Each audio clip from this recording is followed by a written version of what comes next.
About 5 years ago, I decided to make the best decision of my life, and I started to lift weights. But little did I know that this would cause a domino effect on every other area of my life, and now I can confidently say that I'm someone who really enjoys their life, who really enjoys growing every single day, who is in the type of mindset to always want to get better, and who also has developed a pretty solid physique. But here's the thing. I haven't always been this way. For the majority of my life, I was not a confident person. I hated going up to random people. I've always been a pretty introverted person, but I really hated it back then. And also my drive for life and to do anything meaningful was completely non-existent. So that leaves the question, how did I get to the point where I'm at today? It's not just the mindset habits that I picked up, although those are incredibly important. It's also the physical habits. Both of these things together combined to make me a confident, happy person who loves doing what they do. And I truthfully believe that anyone can pick up these habits and develop them and become a better person. Look at me back then. If you look at me from back then, you would not think that this kid would ever do what he's doing right now. So today I'm gonna give you a complete guide as to how I made this transformation, both the mindset aspect of it and also the working out and nutrition aspect of everything. I'm giving you the full rundown in this video. If you guys are new to this channel, my name is Cole Hastings. I make videos about fitness and self-help, so consider subscribing and hitting the bell so you don't miss a video. Let's first start off with mindset, because I think that the only reason I was able to stay consistent with my workout and my nutrition and actually want to do it is because I developed a mindset that would stay disciplined and that would honestly be happy to be working out. A lot of people try to work out and eat correctly, and they also don't enjoy doing it, which is a huge part of it. If you adopt these mindset practices that I'm going to tell you right now, you will actually enjoy this process. The one thing that I developed in terms of mindset that trickled into every other mindset habit that I use is self-awareness. A lot of people really don't like themselves, but at the same time, it's because they don't really know themselves. If you truly knew yourself, you would accept yourself much more, and you would know where to go with your life, which is what I have developed over these years. I'm finally doing pretty much what I love for a living. And that all started with self-awareness. If you do not know who you are, you're never gonna know what you wanna do in this life. So how is this something that I developed over the years? There's really a few ways. The first one that I can think of is, of course, I've talked about it a lot, meditation. And the reason that meditation works so well to developing self-awareness is because when you're in a meditative state, you're really tapping into your subconscious part of your mind, which is a lot of the mind that isn't accessed by you on a daily basis. And through meditating and introspection and reflecting on your thoughts, you can really think about what really does make you happy and what really doesn't make you happy, because a lot of the times we go through life by going through the motions and not really thinking about stopping to think about what we're doing and if we actually enjoy this. Now, Gary Vee, who's also like a big self-help dude, I'm sure a lot of you guys have heard of him, also suggests to just try everything and eventually you'll find that one thing that really sticks. I think that's a great way to do it, but I also have another method. I don't necessarily think it's so much about doing so many different things and finally finding that one thing that sticks, rather than looking within yourself through meditation and through isolation. Now, a lot of us have dealt with isolation these past few months, and that has allowed us to have some introspection. A lot of people have gained a lot of knowledge about themselves through this, but a lot of people still have been super miserable during this time and haven't gained anything out of it, which is super sad. And for those people, it's because they're not willing to really look within themselves and ask themselves the right questions. And we do need human contact. We are a social species, and I've learned from this firsthand that not having any is detrimental to your mental health. But when you are never alone with yourself and with your thoughts, you're constantly taking in the opinions and thoughts of others, and it is much harder to form your own actual self-aware opinion and thoughts on things. Are you truly happy? Ask yourself that, and ask yourself, what would you really want to do if you are not happy? So a combination of trying a lot of different things and also asking yourself the right questions while meditating is probably the best way to develop self-awareness, and this is how I did it. Now, here's a mindset trait that I've developed that has spilled into every other area of my life, and it is confidence. Now, confidence is something that is a lot easier to develop if you know yourself, because if you don't know yourself and you're doing things that you don't like all of the time, then you're naturally not going to be as confident because you're not aligned with your true calling. And when you really are, which I have like really been aligning with these past couple months, it's almost hard to not stay confident because you know you are truly doing what you want to do in this life. But probably one of the biggest ways to develop confidence is to put yourself through discomfort, and honestly, I'll go so far as to say through pain. It's an unfortunate rule of the universe, but the only way you're going to grow as a person is if you go through painful situations. Now, you can go through a certain threshold of painful situations and still come out just as developed as someone who's gone through so many more painful situations than you, so long as you're not entitled. Entitlement is a plague. When you know you have to work and develop yourself to get to the point where you want to be at, and you never take the things that you have in your life right now for granted, it makes you a more confident person. Life is very painful, so you're naturally going to get handed painful situations. And I'm not saying put yourself in a super painful situation, because we shouldn't do that, but I have become more confident and more happy than I ever have this past like month or two, and that's because the first half of this year I went through so many painful situations. I went from going through the worst breakup of my life, from being the most depressed I ever have while in isolation, all of that while through isolation. I've lost a ton of friends because of several different things, and also I had a trip planned to LA that got completely ruined because it was my fault, and I'm not going to go into that, but I'm just trying to make an example here that this year has brought me so much pain, and because of that, I'm the happiest I've ever been, and I've grown the quickest I ever have. But what I do think you should thrust yourself into is uncomfortable situations that aren't going to hurt you in any way. So a great example of this, and the best example I can think of to really make yourself more confident, is to put yourself in social situations that usually give you a lot of social anxiety. I've had to do this a lot. It can be something as simple as, just hanging out in a crowd of people for some people, and then for other people, it could be randomly going up to strangers and talking to them. Whatever it is for you, you need to take baby steps up and up and up to get into more and more uncomfortable situations, so you push yourself outside of that comfort zone, and that will develop a lot of confidence within you, because when you perform optimally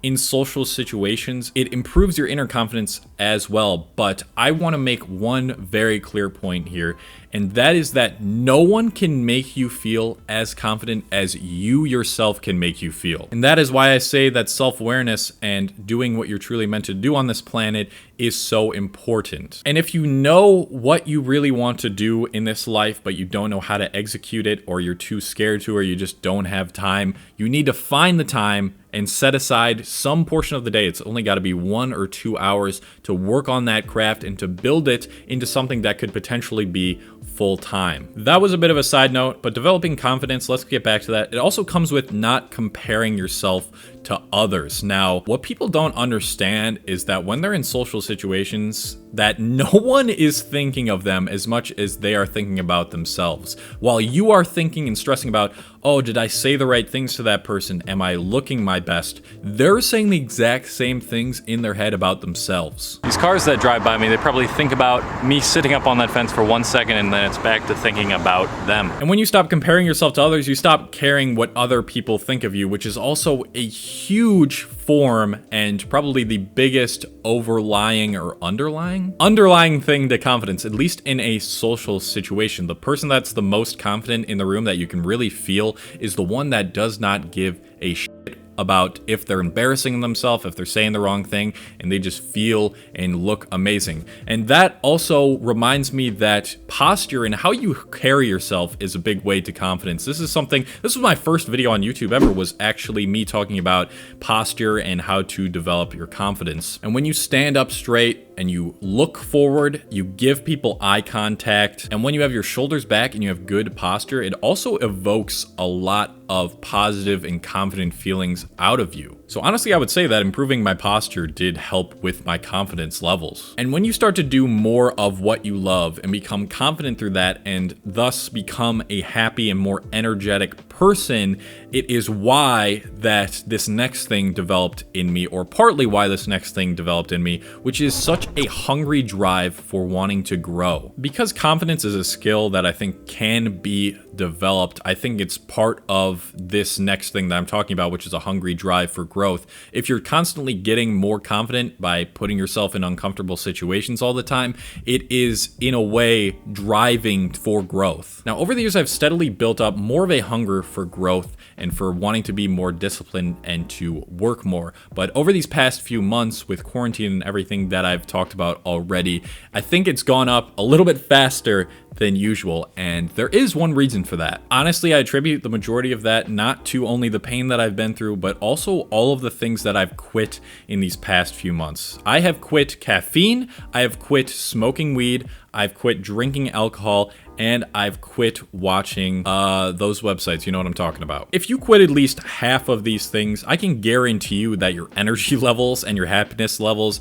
are going to skyrocket. I have never ever felt in my life how I feel right now, how consistently happy and have so much energy that I have right now. I've talked about quitting weed and alcohol before. Weed is a very subjective thing. I know that people are really productive on it, but a lot of people have an addiction to it. They do it every single day. They need it. They depend on an outside substance, which is also what caffeine is like when you think about it. When I stopped drinking caffeine, which I might make a whole video on as well, I also had more energy in the mornings, and I also fell asleep a lot better. So that relates to more hunger for growth because I have more energy, I have more drive to want to grow. I'm just always in my natural state now. I'm not addicted to any pleasures that life tries to throw at us and tries to grab us by the neck with all of these things. I completely got rid of those, and I think that that has made me so much hungrier and developed so much more of a lust for just wanting more out of life. All of these things in their own ways will draw setbacks and keep you farther away from the person that you want to be. I do truly believe that. Unless you only do them like once every so often, then it's really not going to hurt your performance with growing as a person. And the last thing before we go on to developing the physical side of you is to have a strong why as to why you want to do and achieve the things that you want in life. This is the biggest motivator out of anything. Even if you have low energy, even if you are doing these negative addictions in your life, if you have a strong enough why, I bet you could still push through to completion and get that shit done. I want to tell you a little bit about why I started my self-growth journey, because I think it is a good inspiration and is a good thing to follow for anyone out there watching this video. Firstly, I've just known for years now that I want to be doing what I love for a living, and I don't want to work for anyone else. Every time I have worked for an employer, I work terribly. I have been fired from jobs and I've quit them after several months because I am a bad worker when I work for someone else when it's not something I love. I've had many jobs in the restaurant industry, all of them of which I've absolutely loathed. So being through those experiences and knowing that I never want to deal with that again pushes me to grow and to become disciplined and to stay disciplined enough to never go back there again. Also, I want to get the most out of this one life that I'm living. I want to have no regrets when I look back on my life and I ask myself, did you really do what you wanted to do in this life? And third, and maybe not the most healthy one, but is a massive motivator for many out there, is that I just want to prove everybody wrong. I want to prove everybody who said I couldn't become a YouTuber, who I couldn't start my own brand or business online, wrong. Because I know there's still people out there that are doubting my abilities to do this. And hell yeah, I'm gonna fucking prove them wrong. So as you can probably tell by now, this video isn't just about developing a great physique, it's about developing a great mind. And that is something I'm super passionate about teaching people about. But now we are gonna go on to the physique side of things, how I developed, you know, a great or pretty great on most people's standards physique. As a skinny guy or girl, you must put yourself in a caloric surplus. This means eating more than you burn throughout the day, and I've mentioned how to do this in many different videos, but I'm going to go over it very quickly here. Just search up on Google TDEE calculator, put in your information. That's your TDEE that they're going to give you, and you have to eat about 500 calories more than that per day. And the way that you figure out how much calories that you're eating every single day is through an app called either MyFitnessPal or chronometer, and you can put in any and all foods in there. You add it in and it shows you all the macros for that food. And I think that a high protein, high carb, whole foods diet, primarily plant-based, but ideally fully plant-based and fully vegan, such as I am, is the best for your mental and your physical health. I don't think you guys understand how much what you eat affects your mental health. You are what you eat is absolutely a true statement. And for most of us, unless you are very wealthy, I really do suggest that you cook pretty much 90% of your meals from scratch. Unless you have a personal chef or someone who can do that for you, you should really be knowing where your foods are coming from, because this will allow you to know exactly what you're eating and will allow you to be the healthiest. Cooking for some people out there, or maybe a lot of people out there, is really not an enjoyable thing to do, but hey, you gotta do it if you want that great physique. And also, as a side plus, people like people who can cook. It's a great skill to have. Eating those proper, nutritious foods full of not only macronutrients, but the right micronutrients will really optimize your health. So if you're eating that high protein, high carb, whole foods diet, you're really gonna thrive, you're really gonna feel great, and it's really gonna fuel your workouts and your recovery. So workouts, what do we do? How do we develop a good physique? You just need a good resistance training workout. There are a few splits that I always recommend, and these are full body splits, upper lower splits, or push-pull leg split. If you want to find just a general workout guide for any of these, you can just look up the name of them on Google and you'll probably get some pretty solid ones. But again, these are not totally personalized, and a lot of the information that I've talked about here is not very personalized to you. So it's not guaranteed that you're going to see results just by going over what I went over in this video, which is why I always recommend a personalized meal or workout plan to actually fit your schedule, fit your needs, fit your body goals, and fit your life overall. A lot of you guys still don't know, but I do offer personalized meal and workout plans on my website. I do coaching, but I just added a brand new coaching option, which is an ultimate transformation guide. This is body plus mind. I have never offered a coaching guide that also involves developing the mindsets that get you to be a successful, fulfilled, happy person. And that is something I'm so passionate about and something I've been teaching people about for years. So I want to really hone in and develop that within each specific person who wants it, who really wants to dial that in and wants to guarantee that they have that sort of life. So that's why I decided to start offering that on my website. So if you guys want to check out the website, I would absolutely love to train any of you guys to develop a better physique and a better mind, and go check it out. The first link in the description is where it's at, or you can just search up on your web browser seasontofu.com/coaching. I really hope some of you guys implement some of the stuff I've said here today. Leave a like if you did enjoy the video, and thank you so much for watching till the end. I'm heading out. I'll see you guys next time. Have a good rest of your day.